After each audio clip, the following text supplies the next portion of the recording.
appreciate your friends, you appreciate your colleagues, you see the world in a slightly different way.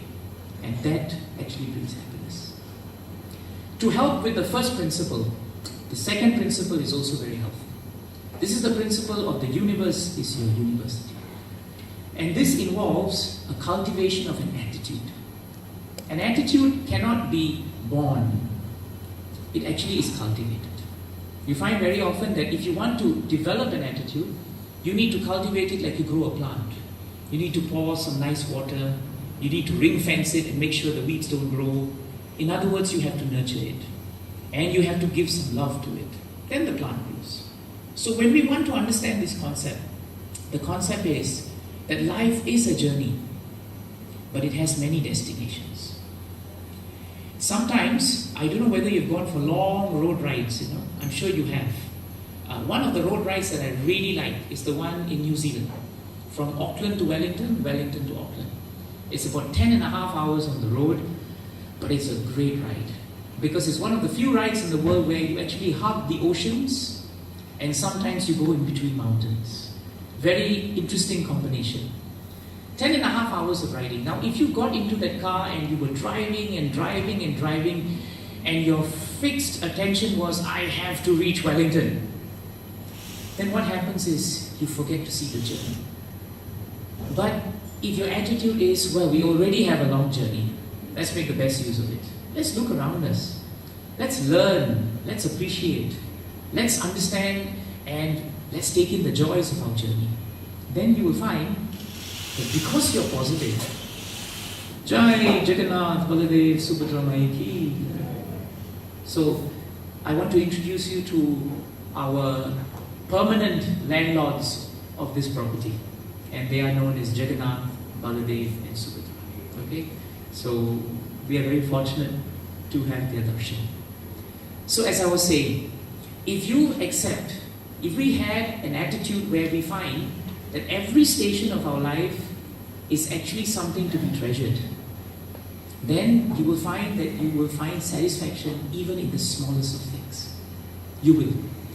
A little walk in the park can bring you satisfaction. A little quality time spent with someone can give you satisfaction.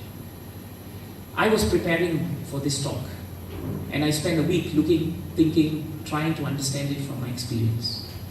If I was just very anxious about giving the talk and finishing it, and if I was more anxious about what kind of audience is going to come, then the whole journey would be fraught with pain. But if I decided that, well, this is a journey, this is for me more than for you, because at the end of the day, when I go home, I have to act on this. What is the point of me speaking about all this when I cannot act on this? Then there is no potency to it. Then I find that the whole week has been relishable. Why? Because everything that I'm actually trying to understand is something that I can cultivate. That's why we say this universe is a great university. You can learn so many things in this world, but what you need is a positive attitude. If you try to see good, you find that good has a way of coming to you. If you exude what we call positive vibrations, eventually, even if someone is very negative with you, their hearts must melt eventually. Have you noticed that? But if you are always negative with someone, even if that person is very positive, at the end of the day, they'll become just a mirror replication of who you are. That is why this principle is very universal. If I sat now and you are my audience, and you are my audience, and if all of you looked very fiercely at me, after a while I will just cut the talk short, give you a good prasadam and tell you to leave. Because the vibrations are so negative. But I'm glad to say everyone is smiling at me at the moment. So I'm feeling quite happy, quite satisfied, and I can continue with the talk. Because positivity attracts positivity. And when you start seeing the world that way, then your expectations of the world, they change. You become more accepting of people. Because you become more accepting, you're more gracious. And because you're gracious, you're more positive. And because you're positive, you become what we call self-satisfied. That's why the word satisfaction is one thing. But the real aim of today's discussion is to achieve that state of self-satisfaction. And that's what we are aiming towards. So what we want is to learn to take the good, even from a difficult situation, and never get into what we call the blame game.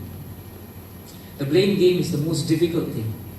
Once we have an attitude of the blame game, you will find that you will never be satisfied in life. Because you're always looking to the person next to you and say, it's because of you that this happened. It's because of him that this happened. It's because of the weather that I'm feeling like this. And the more we look around and the more we blame everyone, instead of becoming satisfied, we find that we become very anxious, very agitated, very angry. How can an angry man be a satisfied man? You can't. There's no such thing in the English language that says, I'm very satisfied being angry.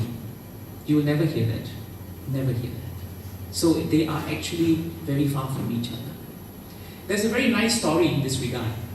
It's like a parable, that comes from our scriptures. There was a king who had a minister.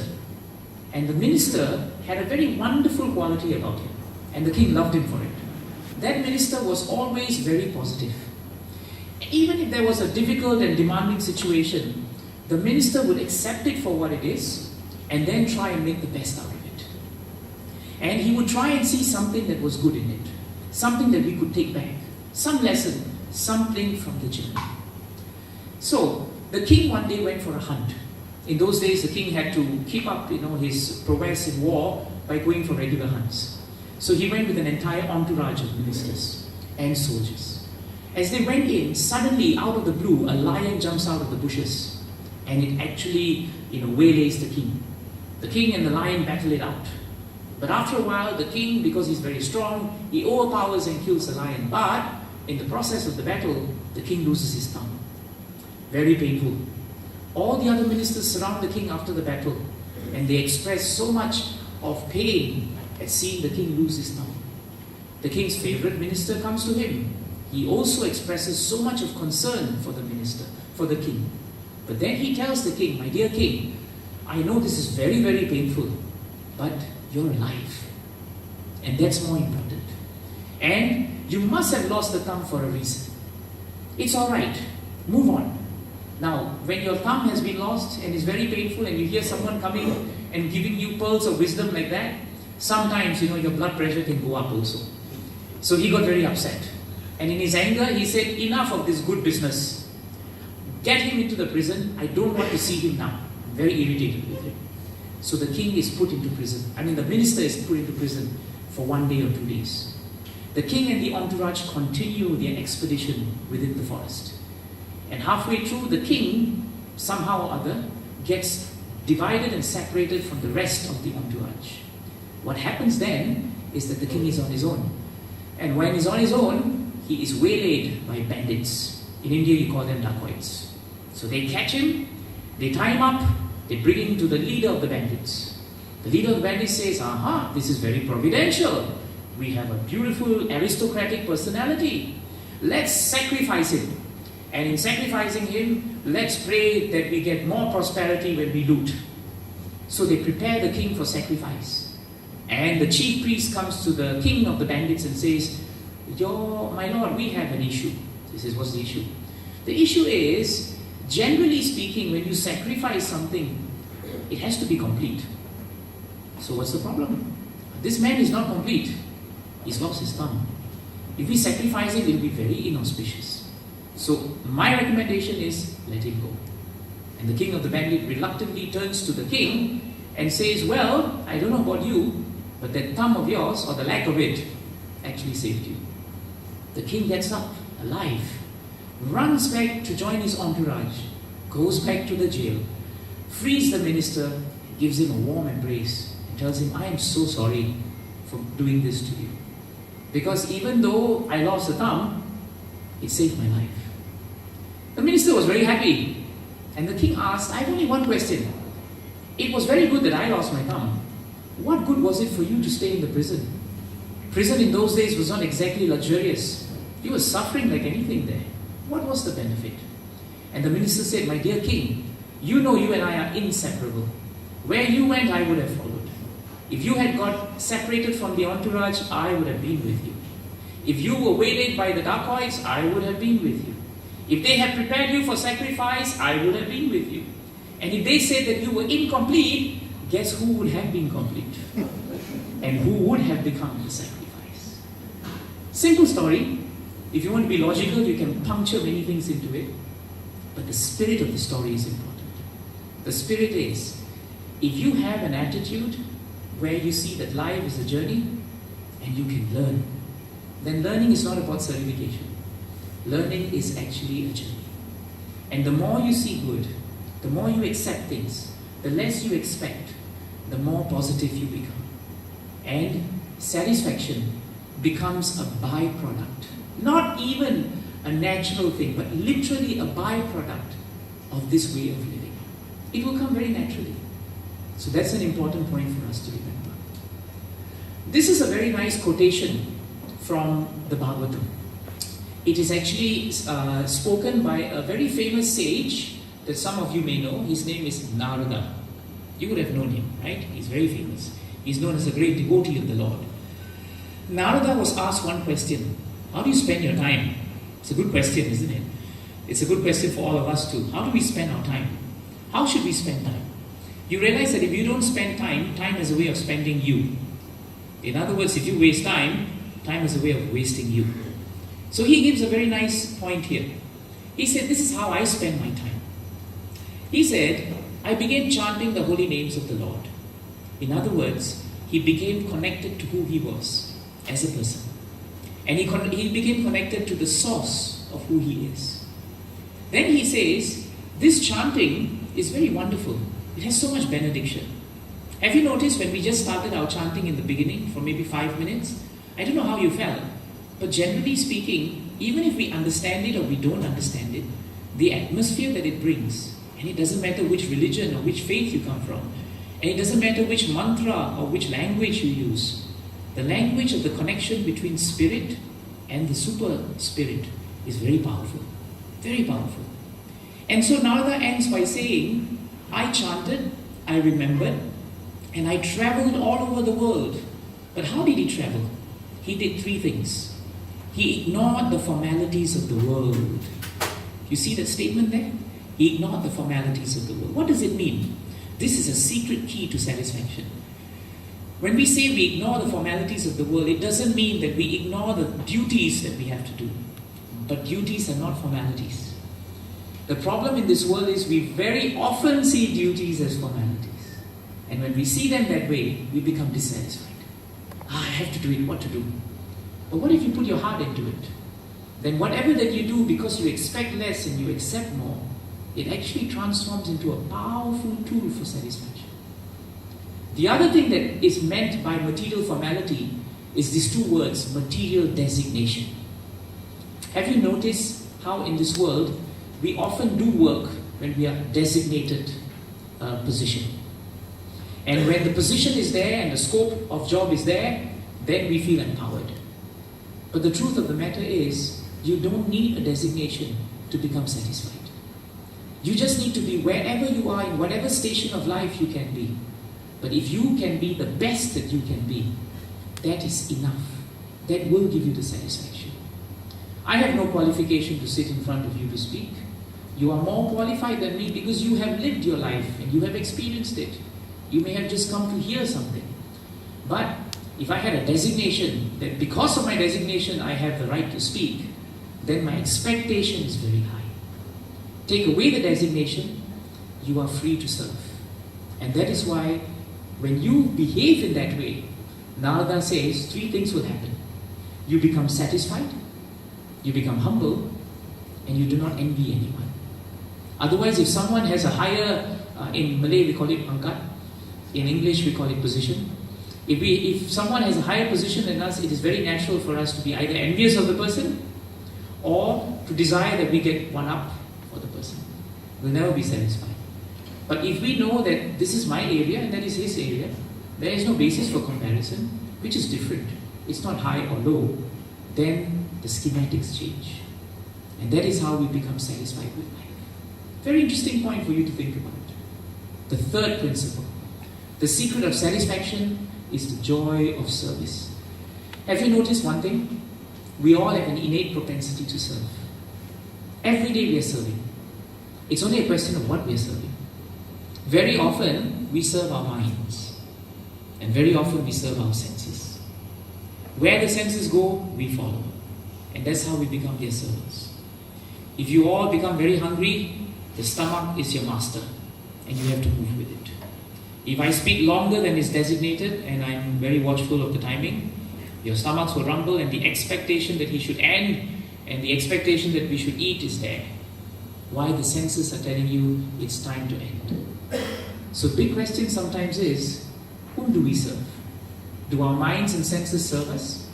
Or do we get them to actually become our servants?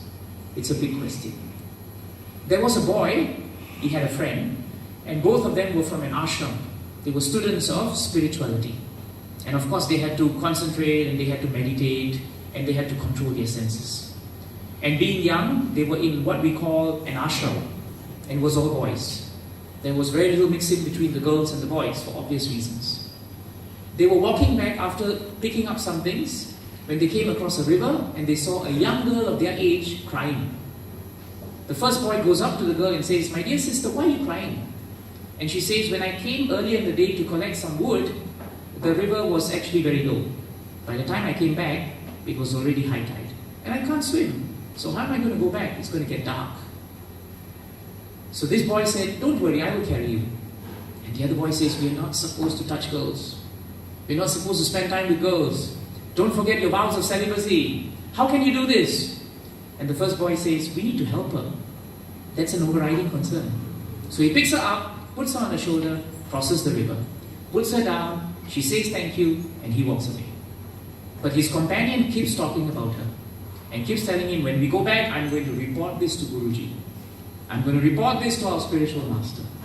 And by the time they reach back in the evening, their spiritual master says, "So my boys, how was your day?" And immediately the first boy, who was not the one who carried the girl, he said, "Master, I have a complaint to make against him. Today he broke one of the important rules of our hermitage, and that is he actually touched a girl. He carried her, and he actually put her down, but he carried her." After a long pause, the spiritual master said, "I can understand what has happened. You carried the girl and you put her down. You did not carry the girl, but you have not put her down at all. You have carried her from where he left her, and you have carried her all the way back to the ashram.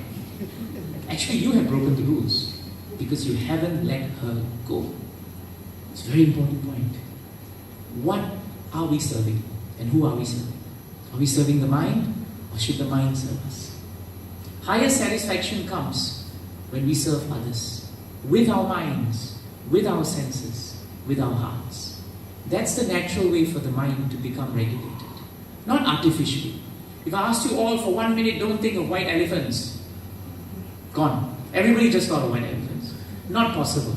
Artificially.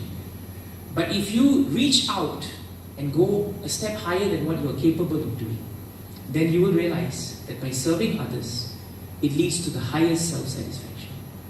And that is why the principle of the Gita is, you can be entitled to working very hard, but you're not entitled to the results of the action. Because results you cannot control. Imagine if every one of us could control a result of what we did. Amazing, isn't it? We live in a perfect world. I put 8 hours of work, I should get exactly 8 hours worth. It doesn't happen. It doesn't happen. Have you been in situations where you studied very hard, exams came and you failed or didn't do so well? Have you been in situations where didn't study so hard, oh my God, fluke, I just got through, I was fine? It happens.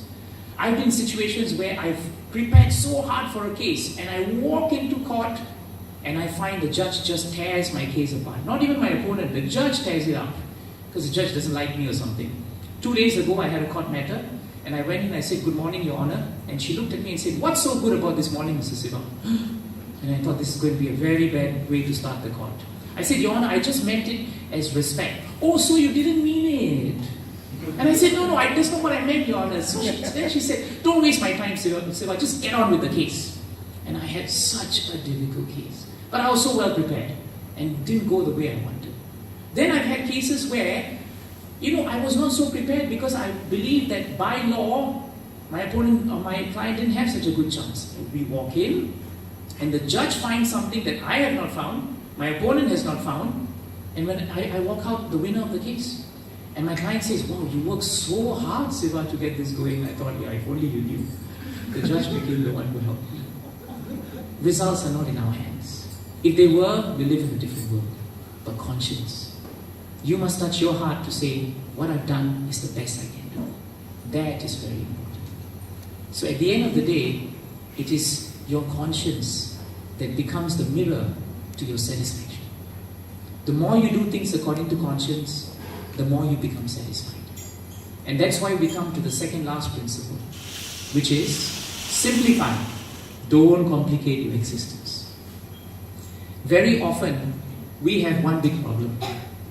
We don't know the difference between simplifying and complicating. We think we do, but very often we complicate things. Simple things that should be simple, we have this way of building and building and building. It's called speculation. Have you noticed how when you look at someone, the first thing your mind does is to form impressions? Your mind is already telling you, I like this person. No idea, no clue about him, but I just like his face. My father, he's 78 years old. In the beginning of my life, he told me, Siva, never trust men with moustache. I said, why? I don't know, I just can't trust men with moustache. I said, why? I just don't know, I just feel like that. And the best part is he has such a big moustache. I never understood the logic. We all are born with some level of prejudice. We're born with some level of impression. And very often impression becomes the cousin to speculation. If you don't smile at me at a party, I take offense. You smile at everyone. You didn't smile at me. How many times we've gone for social functions and come back disturbed? If you're not disturbed, your wife will be disturbed. If your wife is not disturbed, your husband will be disturbed. You see, she didn't talk to me, but she spoke to you. That becomes a problem. He didn't greet me, but he greeted you. That becomes a problem. They were all mixing together and I felt so out of place. No one bothered to come and talk to me even.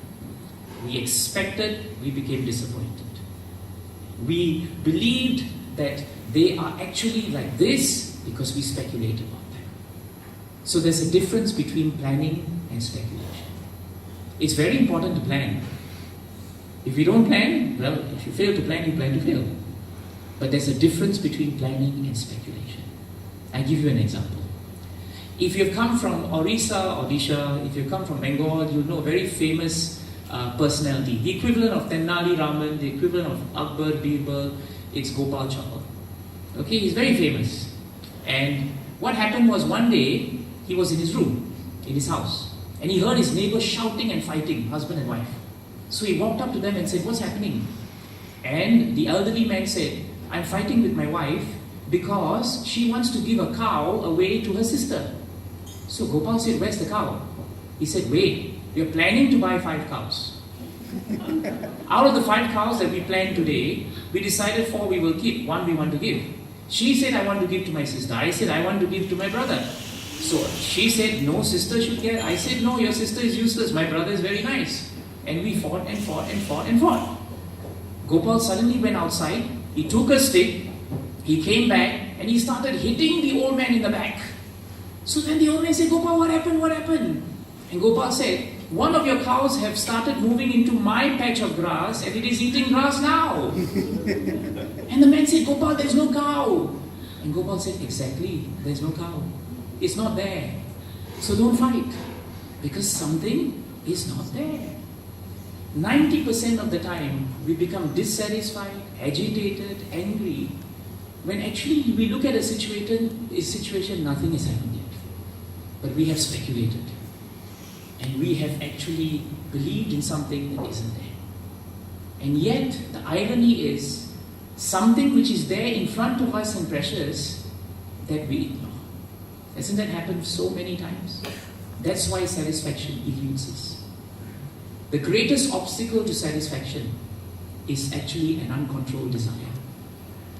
We don't say that you cannot have desires. No one can stop desires. As long as we are alive, the Buddha nicely says, no one can stop desires. Desires will always keep coming. But the real test and the real challenge is how you control the desires, how you streamline them, and how you dovetail them. That's the key. So it's not that we can live without desires, but we have to understand the difference between needs and wants. The more we understand that desire is divided into these two, the more satisfaction will come. How do you know something is something that you need? And how do you know something is something you want? It's an interesting formula. That which you need will satisfy you. That which you want will cause you to want more. You don't have to agree with me. Take it back. You test it. And you find very interesting results coming from it. I repeat it, okay? This is meant for you to take it back. You will know something is a need. When you fulfill the need, you will be satisfied. But something is a want when you have fulfilled the want and you feel, need some more. You use the word need, but you want some more. Interesting. Take it back. Think about it. And you'll find that you'll come into a different dimension altogether. So what's the takeaway for this? You simplify your existence when you appreciate what you have. And when you appreciate what you have, appreciation means what? In economic term, appreciation of value means your value goes up. That's why when I appreciate something, the value for it goes up. And I become satisfied with it. But if I am critical of something, it depreciates. Depreciation means your value has gone down. And how can you be happy with a value that has gone down? You will never be satisfied. That's why appreciation is a secret and a beautiful way to become satisfied. And the other cousin of appreciation is to become grateful. When you appreciate something, we learn to be grateful for it. We don't take it for granted. Because tomorrow it may go. Remember the first principle? The nature of the world is that it is temporary. Before you can become satisfied with it, it is gone. Then how can you be satisfied with it? Appreciate something now. Express your gratitude now. And when you do that, the other problem of greed, it will go away. Because when you are grateful for something, it means whatever comes, I'm happy with it. If it doesn't come, it's alright. I won't die. But if it is there, it's a bonus. And that becomes our real wealth. And if we extend this mood to others, you will actually serve others. Because you will touch their lives in that way. If you become appreciative of someone, you will notice one thing. They become encouraged. They will appreciate you. And they will learn to appreciate others. The mood in wherever you stay becomes very positive. Sometimes you may have to meet some difficulty. But that's the last principle. Diversity. Difficulty is one way of looking at it. Diversity is another way of looking at it. If you had 3 brothers and sisters and they're all different, you can either choose to get fed up with everyone because they're all different from you, or you can say, hey, the principle is so nice. Let's celebrate the fact that they're all different instead of condemning it. If you had a team and you had to work towards a project, maybe not all of them are on the same page, but those who are not on the same page, an expert manager will appreciate them for their diversity and he will put them on the table. And when they see they are genuinely appreciated, they are more pliable to accept what you give because they become more satisfied. They become more contented in the way you are treating them. And that's how you get your team together. They are diverse, but they are united in a common goal. And that is very important. That is why we are living in a multiracial society. Forget that. Even in a homogeneous society, we are all different. Even ourselves, one person, today we are alright, tomorrow we are not. Even there we can be diverse. It's really up to us how we want to see it. So don't be averse because someone is not like you. But be happy to accept them for what they are. You become satisfied, and they also become satisfied. There were 4 blind men, and they were walking down the road. They bumped into one single object. The first blind man said, I have bumped into a python, huge snake, and it's curled itself around my neck. The second man said, brother, you are wrong. I have touched the tip of a sharp sword, and it is piercing my cheek. Third man said, you're both wrong. I'm barely able to put my 2 arms around a huge pillar. It's not a sword, it's not a python. And the fourth man said, you're all wrong. This is a canvas I'm touching. It's like a carpet. Bit hairy, furry, but it's a canvas. All four men touched the same object. It was an elephant. The first blind man felt the trunk of the elephant. Second blind man felt the tusk of the elephant. Third blind man felt the leg of the elephant. Fourth blind man felt the side of the elephant. The important thing is, it was still just one object. But each of them had their own experience. To say that the man who touched the elephant's tusk and thought it was a sword is to deny him his experience. Because he experienced it. So true to his experience, he was correct. But where he was wrong is when he told the other person that only my experience is right. Then it becomes difficult. So our way is a very broad-hearted way. The broad-hearted way is everyone has their level of experience. There is no better, there is no worse. They are only different. The moment we can accept people based on their experience and they accept us based on our experience, if we cultivate this principle, then you will find that the four blind men who were sitting with the elephant, if they can only learn to share and accept each other's experience, they'll all be much happier.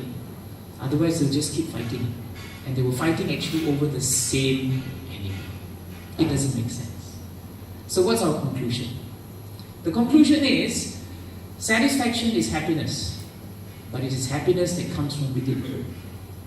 How do you know if happiness comes from within? You don't depend on something outside.